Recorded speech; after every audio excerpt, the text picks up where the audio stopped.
The Indian Mutiny. As part of our club's ongoing Indian Mutiny campaign, Eric must relieve the city of Agra, besieged by a force of mutineers under the Nana Sahib. Can he do it, or will the garrison be overwhelmed? Stay tuned.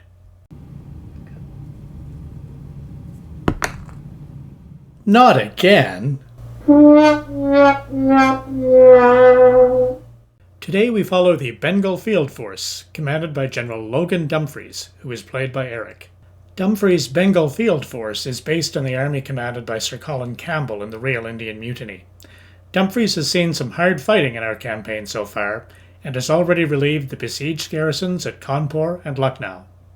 Today, Dumphries has to relieve the garrison of Agra, besieged by the forces of the Nana Sahib, who today will be played by Bob. You may recall from our previous videos that as part of the campaign, each player was allowed to generate their own backstory. So here's the story of General Dumphries. Dumphries was born in 1798 to a father who was a renowned intellectual. He graduated from Sandhurst in 1814 and was admitted into a Guards regiment. He was sent to America, where he served on the staff at the end of the War of 1812. Wanting to see action, he transferred into the 92nd Regiment of Foot, the famed Gordon Highlanders. As part of Picton's division, he stood against the assault of General d'Erlon's corps at the Battle of Waterloo. His bravery that day earned him promotion to lieutenant. After Waterloo, Dumphries married and had a large family, and then spent some years in garrison duty in India. Dumphries served in the First Afghan War and in both Sikh wars. Promotion through the ranks was slow, however.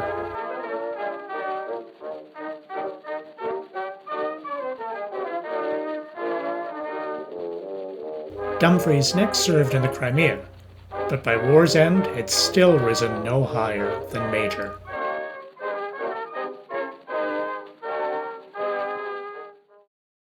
When the Sepoy rebellion broke out, however, Dumphries was given a brevet promotion to general, which had nothing whatsoever to do with the fact that he was Lord Canning's cousin.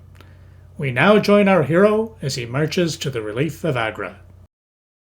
Today, our Indian players are Perry and Bob, with Bob taking on the role of the Nana Sahib.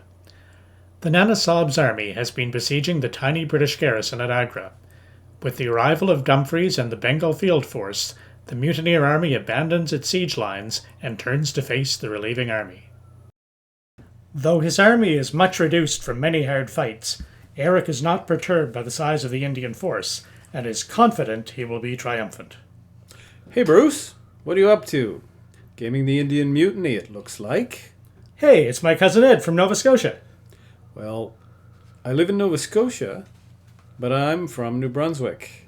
Well, New Brunswick is just a suburb of Nova Scotia. Spoken like a true Upper Canadian. I'm a Nova Scotian. And where do you live now? Well, Ontario. Ontario. That's just a fancy name for Upper Canada. So who's Eric supposed to be anyway? He's General Dumphries, but his character is based on Sir Colin Campbell. Sir Colin Campbell. Did you know that one of the men under his command was William Hall? He was the first black man and the first Nova Scotian to win the Victoria Cross. Do you have him in your game? Of course I do.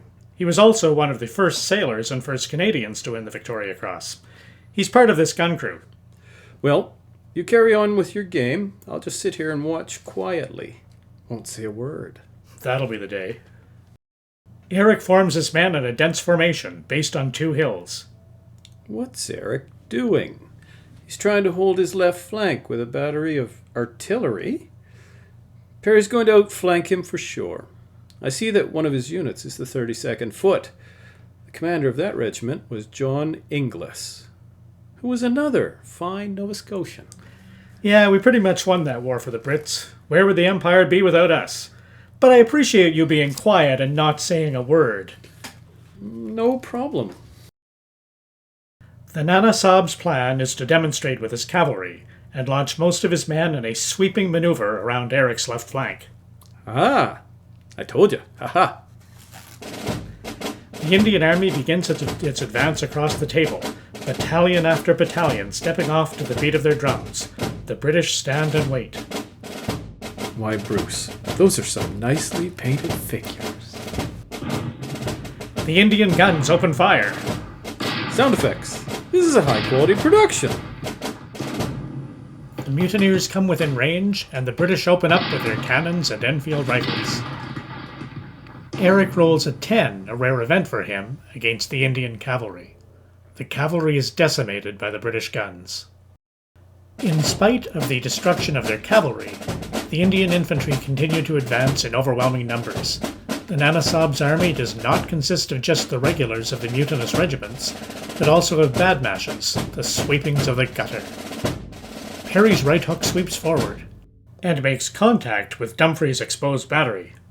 As I've always said, you don't want to give Perry an opening. When have you ever said that? Just now. Perry's infantry slaughter the British gunners, as the 32nd Foot attempts to stem the tide. Bob moves his troops up to support Perry, as Perry's forces overwhelm the British guns. Eric had better start to do something, and start rolling better than his usual self. Eric realizes that it's in for a penny, in for a pound, and sends his Highland regiments to steady the line. Meanwhile, he launches his cavalry in an assault on the Indian left flank, which has lost its own horse to the deadly fire from the British guns.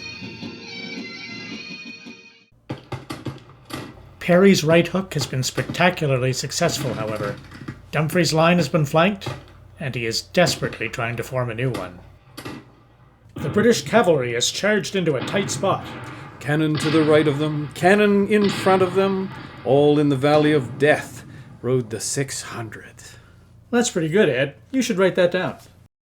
The British are getting outflanked and surrounded. Only Eric could reenact Custer's last stand and the charge of the Light Brigade in the same battle. Dumphries steadies his troops as the crisis of the battle approaches. The Nana Sahib's army sets up batteries both to the British front and rear. Pummeled, the British are moments away from disaster. With nothing else for it, Dumphries orders a counterattack. Dumphries' plan is bold yet simple. The men of the 78th, 79th, and 93rd Highlanders are to engage Perry's wing with the bayonet and sweep them from the field. Ach, nobody stands up to the Scots! Yelling their war cries, the Highland regiments charge the enemy hordes. They join the beleaguered men of the 32nd Foot in a series of furious melees. The mutineers cannot stand in front of such men, and the Nana Sahib's army disintegrates. The Nana himself is taken prisoner and brought before General Dumphries. The Highlanders have saved the day. So it was a good victory for the British. The superior troops held off the enemy and eventually routed them. The artillery targeted the cavalry so as not to be outflanked, which worked very well for us. Did cost us some cavalry that we unnecessarily moved forward. But a good victory. We were very compact because of the number of troops we were facing. Didn't want to spread out where they could get multiple units of infantry against our infantry. As the Nana Sahib, all I can say is that the battle went according to plan. We offered up the treacherous Indian troops to be slaughtered by our British overlords, and so everything went according to the overall plan of our battle. And we look forward to negotiating with our British overlords on all the riches of Agra and whatever the Nana Sahib can do to assist British rule in India. It was a brilliant day. Oh, so Bob was secretly on the British side the whole game. That explains a lot. Well played, Bob. Well played. Agra has been relieved, and the last mutineer army in the southern area of operations has been destroyed. Now, Eric turns his weary army about and marches on Delhi. Hey Ed, thanks for dropping by today. It was really great to have you. Maybe I'll come back to Nova Scotia sometime and film a game in your basement. I've seen your dice rolls. You're welcome to come and play a game against me any time, brother. And be sure to bring Mrs. the Dice Cocked.